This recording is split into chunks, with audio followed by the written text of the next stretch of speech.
Yeah, yeah. It's going to be... Trim it down to a sentence and a half, it'll be much more sensible.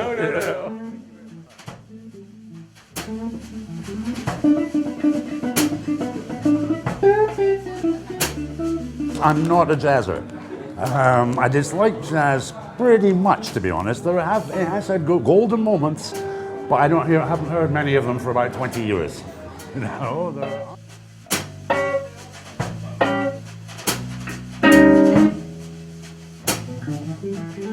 I proposed that we start a blues jam here, and we did that on Monday nights. The drummer's been with me since about 1997, bass player since about 1999, and so these guys are absolutely solid now. The first set, because they're sort of scene setters, the second set is a bit more explanatory. You space out a bit more, play longer stuff, make more stuff up. And the third set sort of depends on the mood.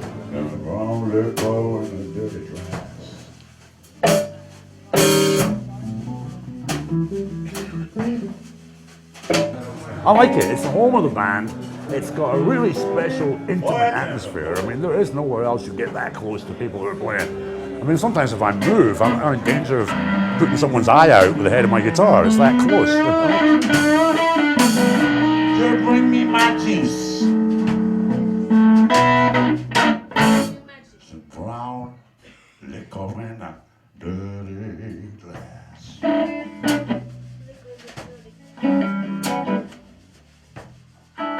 It's mostly the electric guys in the 50s, the guys who moved to the city from the country and developed this whole new style. Those are the guys that interest me.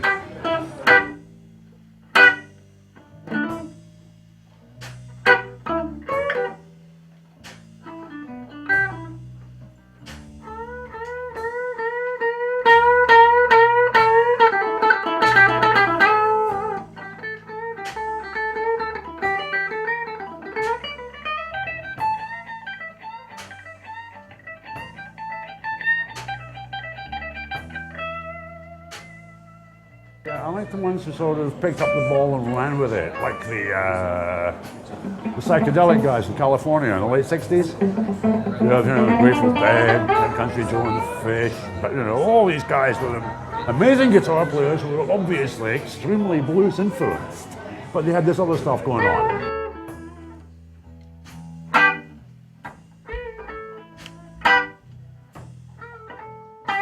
But the ones I like best are the ones who were playing before, while they were still communist. Most of the ones who've come up since seem to be going through the motions. It doesn't mean it's just a job now. Whereas under communism, it was like it was active rebellion, you know, in its way. But these days, it's more like a job. That's how I see it, without actually naming names and stuff. I'm sort of reluctant to, because I really like some of them and I really despise others, and the others are sort of in between. I don't really care one way or another. There's probably slightly too many jazz players in this town, you know? An awful lot of highly qualified, very competent musicians, but I only really like what a few of them do, I must confess. I'm not a jazz guy, I have to say that, emphasize that. And that stuff is usually more about, I don't know, it's like playing for each other in the band. There's a mathematical thing going on that I can't really get behind. It's more a head than a heart. Although they deny it and they all say, oh, we're bluesmen, really. Are they fun? You know? There's always a few exceptions, a few really, really good guys.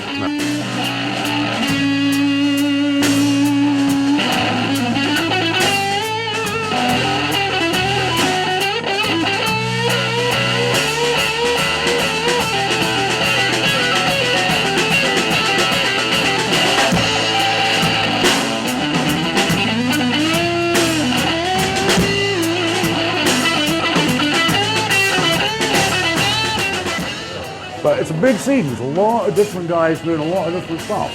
And I probably don't get out as much as I should either, because I don't go to many gigs now. I've heard most of what I want to hear locally, and I know how it usually goes. So if the grapevine and my antenna tell me something interesting is happening, then I'll be there. But it hasn't been for a little while, you know.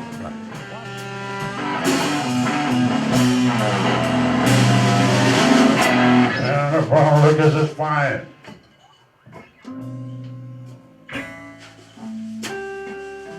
I just pulled it to the stop again.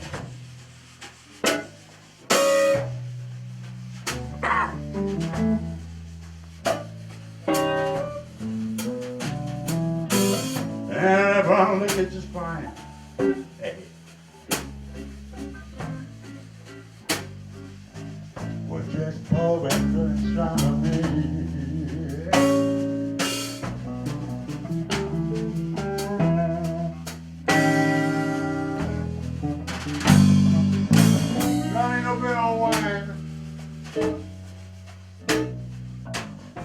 We don't play much in Prague at all. This is our base, but it's actually more interesting, to play out because there's just too many musicians in Prague. If you're sort of doing the usual circuit, nobody makes any money. It's all they're playing for beer because they're all music students and that, so you don't need to play for money. They're living at home and so on and so on. If you're actually doing it for a living, you travel. Or you have extremely low outgoings. So yeah, we play the adjoining countries and we play around Czech and, well, sometimes further. Just depends. Portugal. Oh, and I'm second class.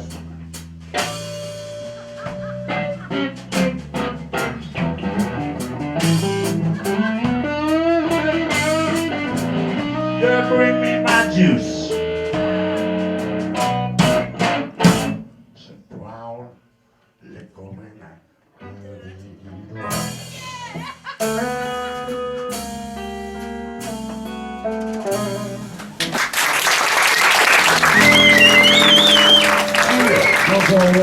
glass.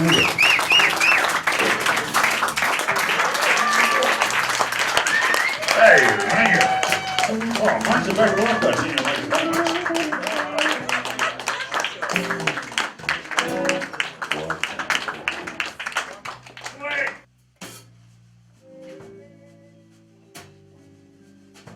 Brown liquor in a dirty glass.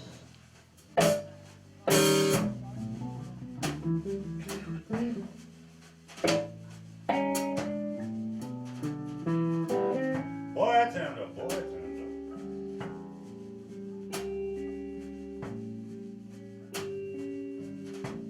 Brown liquor in a dirty glass.